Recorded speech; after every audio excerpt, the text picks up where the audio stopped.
Respected colleagues, dear friends,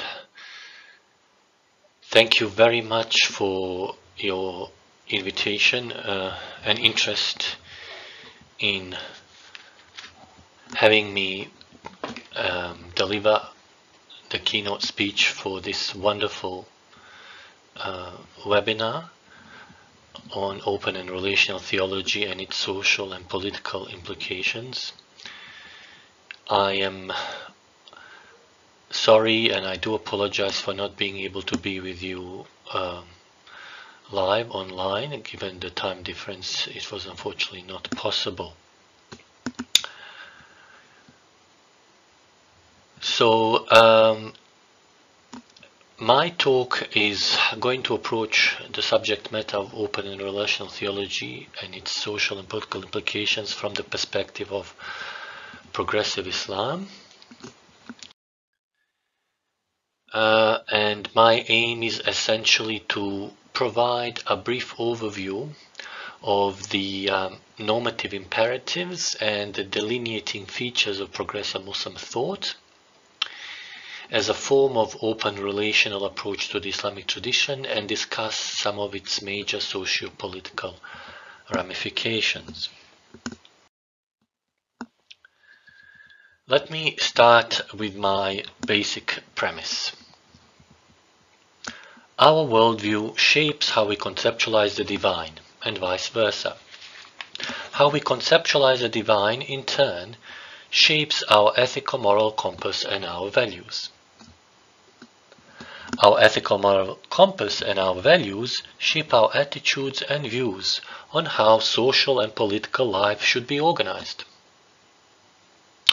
Not unlike in other major world religious traditions, in general, and in Christianity in particular, the Islamic worldview is based on the idea of a partnership between the divine, as the source of awe-inspiring majesty, beauty, and goodness, and humanity. Humanity has been tasked with a special ethical responsibility to embody and enact these God-like values and attributes at both the level of individuals and societies, seeking to create conditions that contribute to flourishing and well-being of all of God's creation. My other point of self-positioning is that I have been for nearly 2 decades now a vocal proponent and a theoretician of progressive Muslim thought. The most significant delineating features of this approach to the Islamic tradition can be summarized as follows. A subscription to a panentheistic concept of the divine and a form of Islamic open relational and process theology. An approach to the Islamic tradition that emphasizes creative, critical, and innovative thought based on epistemological openness and methodological fluidity. An approach to Islam that recognizes rationalist and contextualist approaches to Islamic theology and ethics. An approach to the Islamic tradition that is based on a form of political governance based on principles of constitutional democracy. An Islam that could be termed a form of Islamic liberation theology.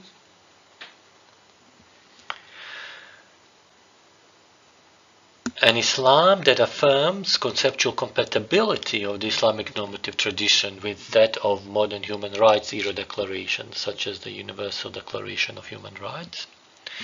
And an approach to the Islamic tradition that affirms deep religious pluralism. All of these points I have developed and described in great length in 2 of my monographs on progressive Muslim thought.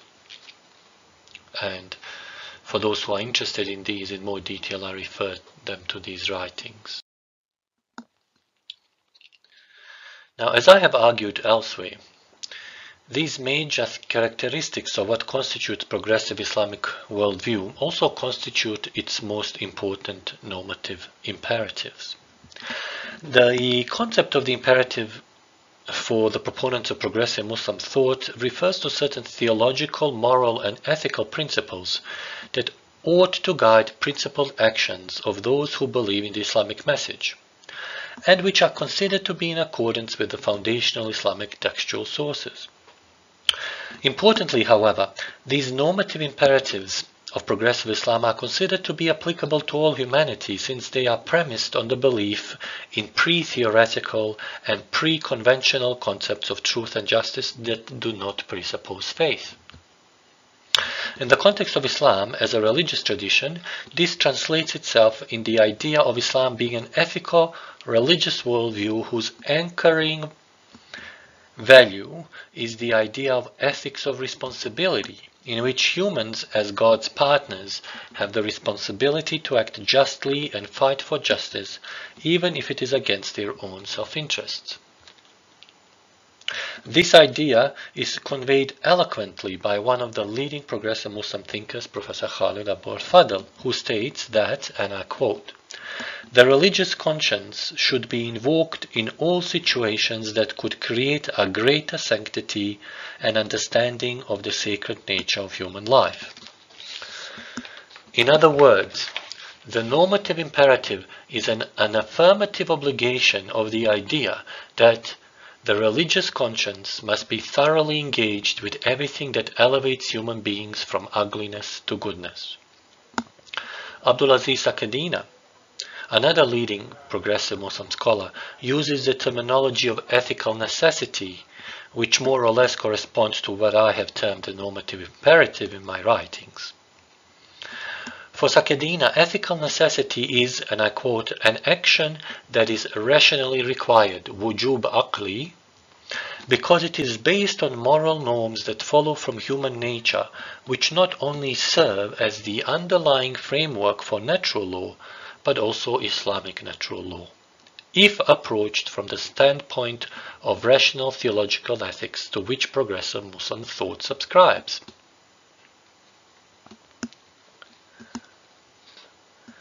In philosophical terms, the idea of the normative imperative is premised on the presupposition that, contrary to the much of the Western contemporary liberal ethico-political theory, it is possible to make a philosophically coherent argument that human beings have real moral duties. As a result, it is possible to deliberate and ultimately form a judgment about the truth of different moral and ethical claims on the basis of one's commitment to ethics of responsibility and humility, and hence legitimacy of diversity. However, this process of deliberation about truth and justice is dialogical in nature and considers diversity of perspectives as integral to it. Hence, the earlier described concept of the normative imperative is not tantamount to the belief in crude moral absolutism and accompanying fundamentalist and totalitarian approaches to truth, the politics of truth, and its socio-political ramifications.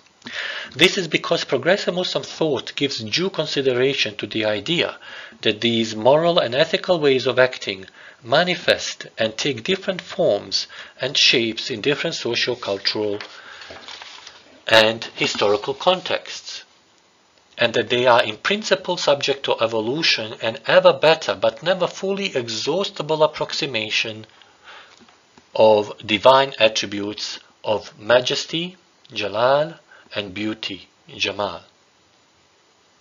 Unfortunately, with a very few notable exceptions, particular conceptualizations of God's majesty, jalal, and God's beauty, jamal, in the Islamic intellectual tradition, have endorsed a concept of the divine that sanctions patriarchy, political tyranny, or have offered theological justifications for a concept of an all-powerful and yet all-loving God that cannot be reconciled with the persistence of evil at the hands of human beings or the occurrence of natural disasters.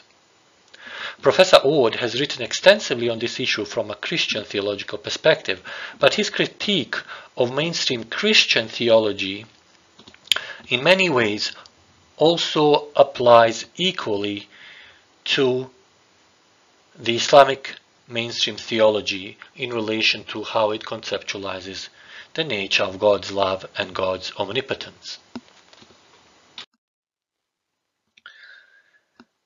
As evident from the nature of the delineating features of progressive Islam that I presented earlier, for the proponents of progressive Muslim thought there is an organic and symbiotic link between the political and the hermeneutic. This has given rise to the notion of what can be termed social hermeneutics, which can be described as a highly participatory political endeavor enabling progressive Muslim scholar activists to seek socio-political change within a faith-based framework. For these actors, being engaged in social hermeneutics implies that religious knowledge can act as a basis for social transformation, revolution, and collective political activism. Progressive Muslim social hermeneutics in part is also employed to argue for the emergence of religiously persuasive discourse on issues such as gender equality or gender justice, religiously persuasive human rights, freedom of religion and democracy, the establishment of a vibrant public sphere, and increased transparency and accountability of political structures and institutions, especially in Muslim-majority contexts, but globally as well. Importantly, unlike the vast majority of conservative forms of political Islam,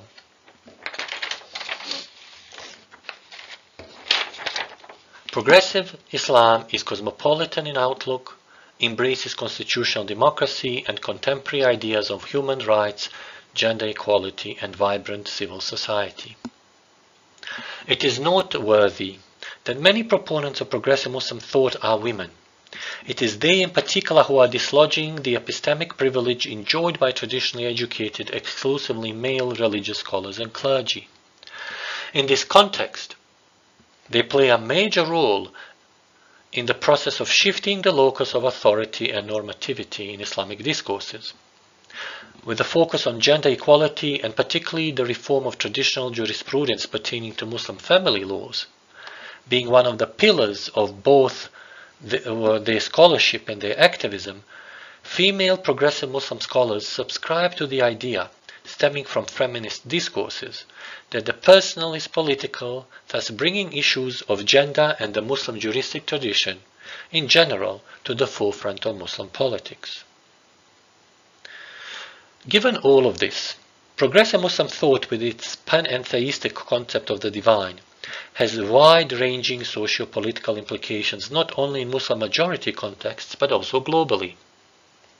Its worldview is premised on the imperative of adopting a creative and critical approach to knowledge by means of epistemological and methodological openness, the possibility of epistemological, moral, and ethical progress, the imperative of the gender justice and non-patriarchal interpretations of Islam as examples of rediscovering the ethical in Islamic law, the utmost concern for the rights of all, especially those on the margins and the vulnerable, the non-monopolization of religious truth, and a contextualist approach to the normative fountainheads of Islamic tradition grounded in a concept of an open relational God rooted in justice, goodness, mercy, love, and beauty. Progressive Muslims believe firmly that the Islamic tradition, if approached and conceptualized in harmony with these imperatives, has the necessary intellectual resources to turn them into a tangible and concrete reality.